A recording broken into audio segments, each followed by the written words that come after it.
I wanted to make a quick video on how to analyze your data for experiment 8 in Pavia. If you remember, that's this experiment where I gave you an unknown and it had two compounds in it, and you separated those compounds by distillation, and you either did a simple distillation or a fractional distillation. And after you collect 1 ml of distillate, you gave me a couple of drops of sample, and after you collected 5 ml of distillate, you gave me a couple more drops of sample. And you did that for both simple and fractional distillation. So this is the video that describes like how we analyze the data, and also talks about the technique, like how does that technique of what we call gas chromatography work for analyzing these samples. Okay, so in the method of gas chromatography, what we do is we take a sample and we separate it out according to its physical properties, and then we detect the two materials in the sample. And let me show you how this is done. So remember, you gave me, let's say you did a simple distillation and your sample contained hexane and cyclohexane. So we're just going to call that H and C. Okay, so I'm going to use a different color for that. So we'll just say that is this color, C. So you would take a little bit of that distillate at 1 ml and you gave it to me, and you put it in a vial, and let's say this is a vial. And so this contains both the H and the C. And there's a lid of the vial like that, right? So then I take that's such a small sample that I can't actually analyze it. I have to have more volume. And so what I ended up doing is I added pentane to make it up to about 1 milliliter.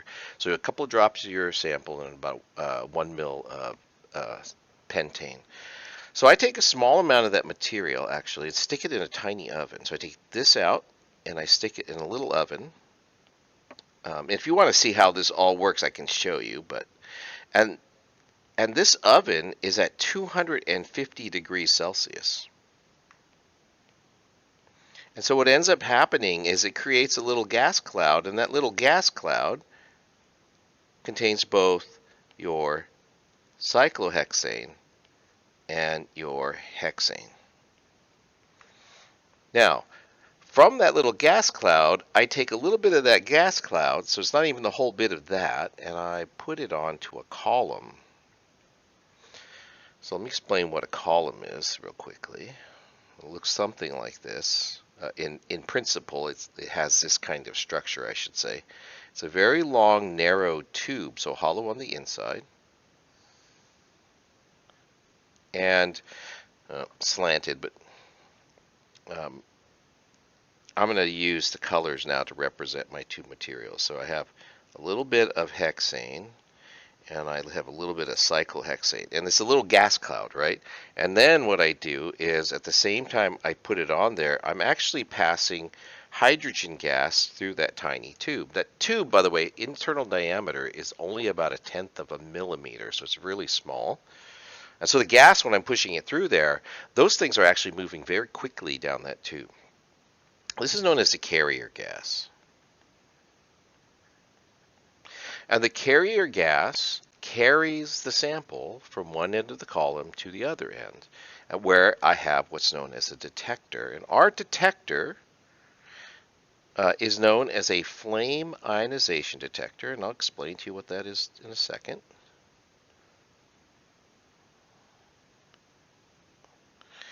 And this is my FID.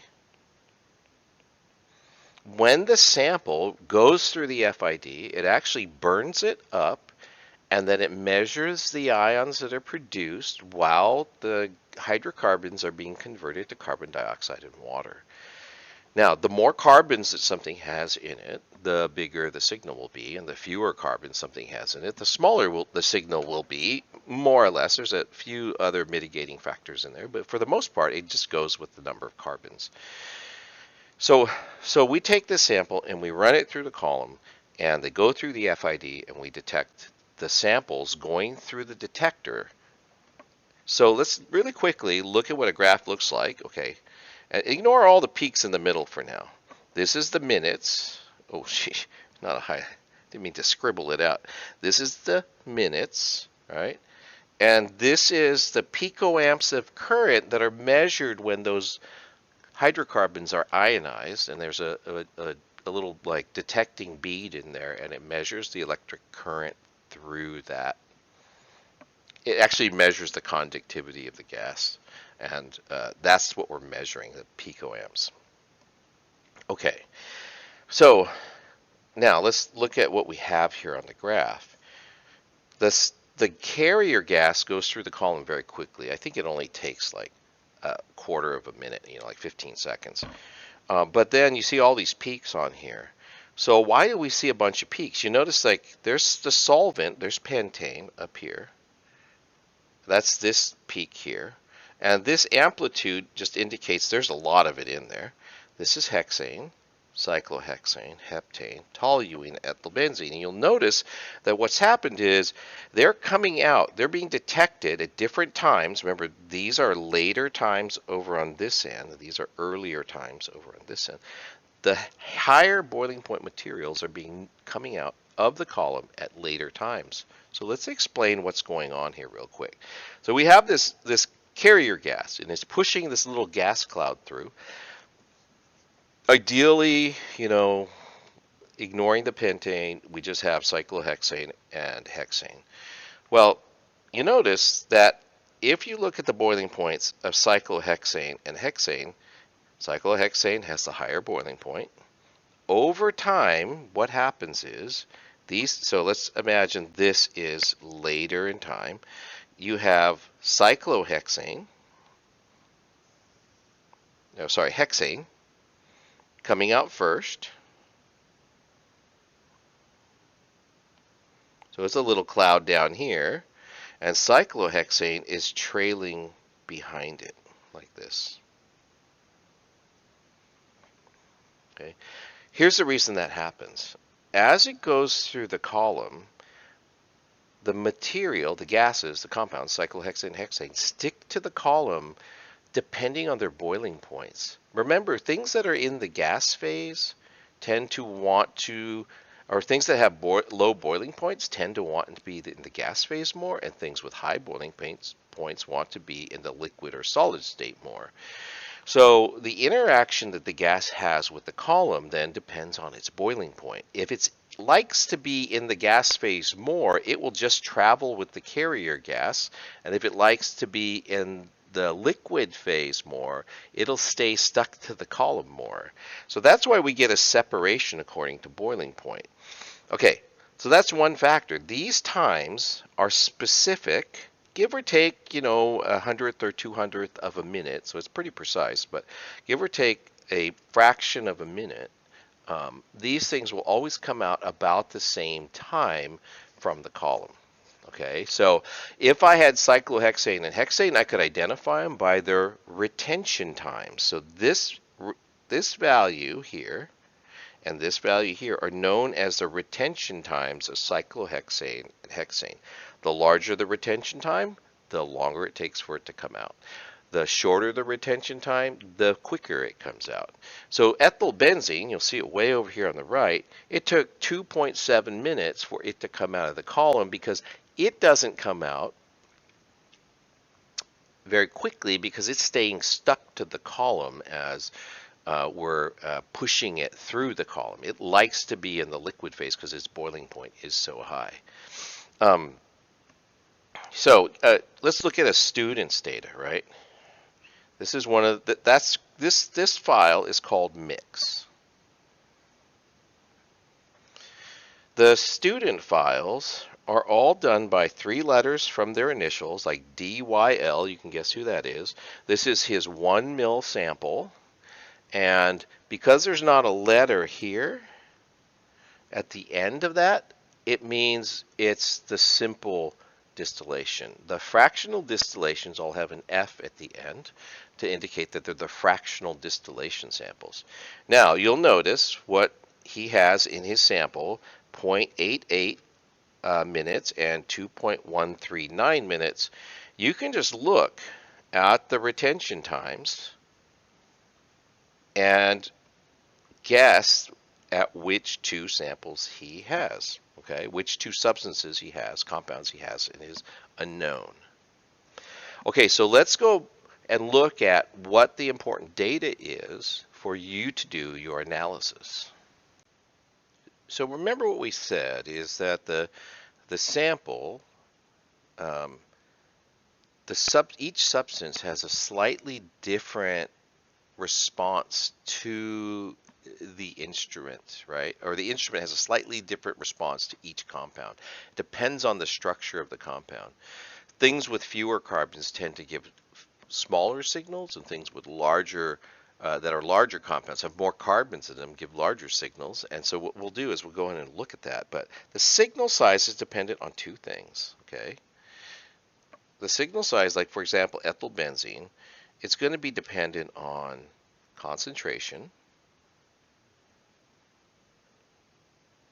and it's going to be dependent on what we call a response factor.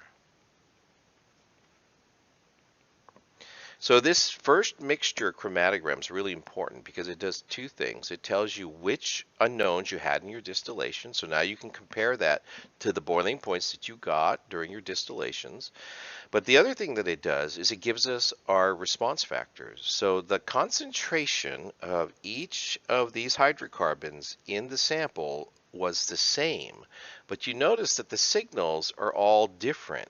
And I'll show you that specifically down below. But the signals are different. Like ethylbenzene is really big, but that's because it has a bigger response factor, not because the concentration is higher. So what we want to do is take the two compounds that we have and find their signals in our chromatograms and then normalize them by the response factors for the instrument. And then we're going to tabulate all that. And that's actually what we're going to be showing in this next part of the video, okay? So let's just look at some of the response factors. So at peak number 6 in this chromatogram, that's the hexane. And this, number 8 in the chromatogram, is the cyclohexane. And the thing to remember is we're looking at retention times. The number of peaks you see in each chromatogram will differ a little bit, okay, just because of like impurities and contaminations and stuff like that. If we look at the next two are, if we go back up here, heptane and toluene. Okay, so heptane and toluene, you'll notice heptane and toluene, their retention times are here, and their areas are here, the response factors are here. Those are those guys. You notice those are significantly bigger than hexane and cyclohexane, and predominantly the reason is heptane has 7 carbons versus hexane having 6, and toluene is also 6 carbons, and so those two give a slightly larger response factor. And the area for the heptane is the largest, it's 5,500, okay? And that's, again, that's the response factor for toluene, just because ethylbenzene has 7 carbons, or 8 carbons in it. So it has even more carbons, and it gives us a bigger signal. So we're going to use these values as normalization factors. So let me show you the data table that I'll be posting to help you with this. It looks like this. I think I'm going to put the right one up. Yep, this is the right one. There we go. Okay, so let's explain this table. This top part of the table, yeah, there's my mouse, you can see it. This top part of the table, let me just highlight it this way, right? Peak number, you're only going to have 2 compounds, so your first peak and your second peak will be different than the ones I showed in my example, but you'll need the retention times for those 2 peaks, and then the identities that you get from that first chromatogram, okay? And then you want the reference areas. So in the example that I'm going to use is I took a 1 mil sample at 1 mil for a simple distillation of toluene and heptane. Okay, so let's go ahead and look at the data for toluene and heptane and fill this in, okay? So let me show you my, let's go to the reference chromatogram and let's pull that information really quick. So heptane comes out at 1.387, and you can round that when you're looking at numbers. Go ahead and put the whole number in as you're typing into the table, but when you're looking at your peaks, you can round that to like 3 sig figs or 2 sig figs, and that will be close enough. But the toluene comes at 2.118. So now I'm going to go down into this table, and 1.387, that's number 12 on the left, and 2.118, that's number 14, showing on the left. Those are the areas that I'll use, 3,616 and 3,622. So let me pop that into my data table.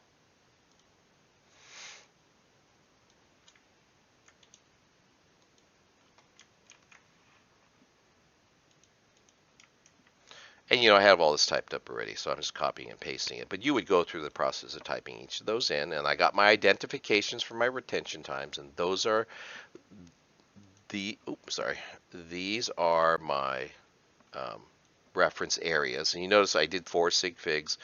I mean, that's plenty for this calculation. Now what I need to do is look at the data for my simple distillation. So let me open that up real quick. It is actually, I'm giving you the example data as well, so you can see how I did it. So this is the last file. I actually generated it on a different day, so the scaling's a little bit different. But yeah, here it is. So you'll notice that I have at 1.397 a peak. And the reason the peak looks funny is because it's so big that it's poking off the top of the chart, so you don't actually get to see it. It's just because it was done at a different time and it was scaled differently. And then there's this peak at 2.115. So those values match. So 1.397 and 2.115 correspond really closely with the values that I got for these retention times. And so now I'm going to do is go grab the areas for my 1 mil sample, and then we'll convert them over to percentages. Give me a second here. There we go. So we're going to scroll down, and then for my areas, I have 7,048.5 or 4, however you want to do it.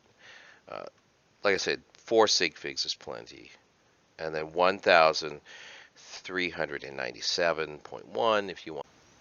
So 1,397.1. And then what I have to do is I have to transfer that information over to my data table. So let's look at the data table.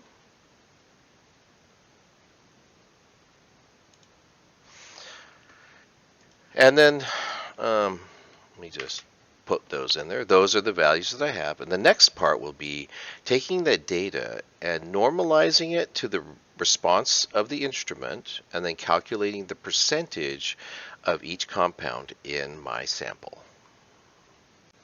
So let's go over how you do the calculations to get the percentages of each compound in your samples. So this is the calculation. What you need to do is normalize, which means divide, really, your peak area for your sample. My 1 mil sample had 7,048, and I divide that by the reference peak area. This is the same process, by the way, that you'll do for your 5 mil sample of the simple and the 1 mil sample of the fractional. You'll take whatever area you get and divide by the reference. That gives you a normalized peak area. So that takes into account the response factor of the instrument. So then I do heptane, and remember, I do toluene in my sample, so that'll be 1,397.1, and then you'll divide by 3,622, because that is the response factor for the toluene. And then I assume that this is 100% of my sample, these two guys together, because I only have two compounds. And then what I do is I get 100%, that is I add them together, and then I calculate the percentage of each signal to the total. So for example, 1.949 is the heptane signal divided by the total signal, and then times 100 gives me 83.5%. So how do I fill this table out? Well, this part, these things just carry straight over to the table. It's just there to help you guide you to where to put stuff. And then these values are the percentages that you have of each compound in your sample. And so I can just put those in there like that. So I have 83.5% heptane and 16.5% toluene. So I hope that helps you. If you have questions, let me know next week when I give this to you.